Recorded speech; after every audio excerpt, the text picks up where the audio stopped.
ఈ చీకటే పారిపోదా అనే స్ఫూర్తితో కార్యకర్తల్లో చైతన్యాన్ని రగిల్చి వారిని సైనికులుగా తీర్చిదిద్దిన తెలుగుదేశం సేనాని కార్యకర్త కాల్లో ముళ్ళు కూర్చుంటే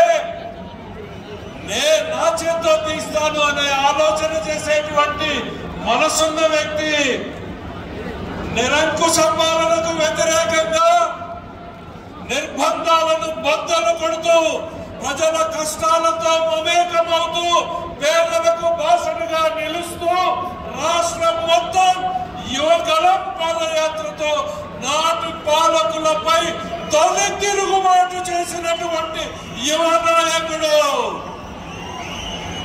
అడ్డంకులు ఎన్నైనా అడ్డంకులు ఎదురైనా గమ్యాన్ని చేరనిదే వెనకడుగు వేయని పట్టు వదలని విక్రమార్కుడు.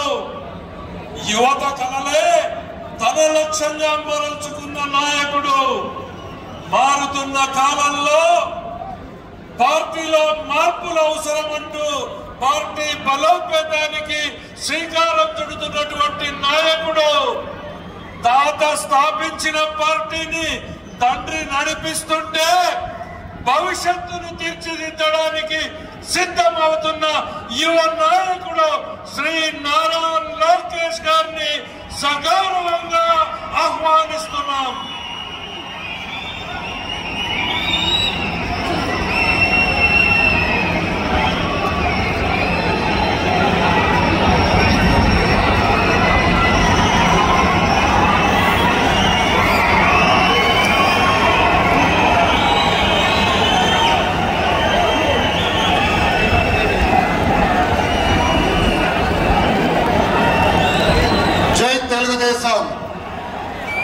జై తెలుగుదేశం. దేవుడి గడప గడపై ఈరోజు కార్యకర్తల్ని ఉద్దేశించి మాట్లాడతాం. నా అదృష్టం ఎత్తిన పసుపు జెండా దించకుండా మడిమ తిప్పకుండా తెలుగుదేశం పార్టీకి కాపలాగాసిన ప్రతి కార్యకర్తకి నేను శిరస్సు వంచి పాదాభివందనం చేస్తున్నాను.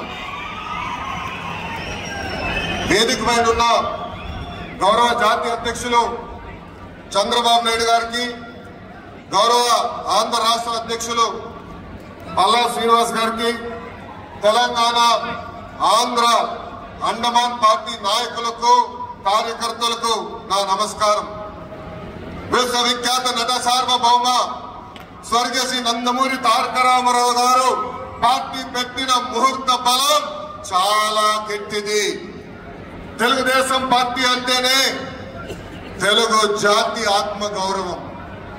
తెలుగుదేశం పార్టీ అంటేనే అన్నదాతకు అండ. తెలుగుదేశం పార్టీ అంటేనే పేదల కడుపు నిండా భోజనం పెట్టిన పార్టీ.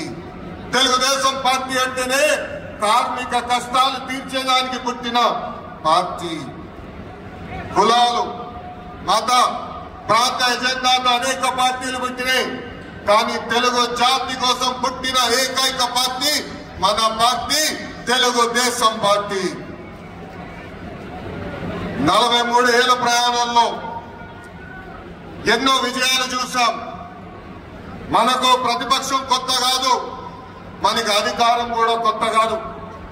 అధికారంలో ఉన్నా ప్రతిపక్షంలో ఉన్నా తెలుగు వాళ్ళు ఎక్కడైనా ఇబ్బందుల్లో ఉంటే మొదటిగా స్పందించిన పార్టీ ఒక తెలుగుదేశం పార్టీ.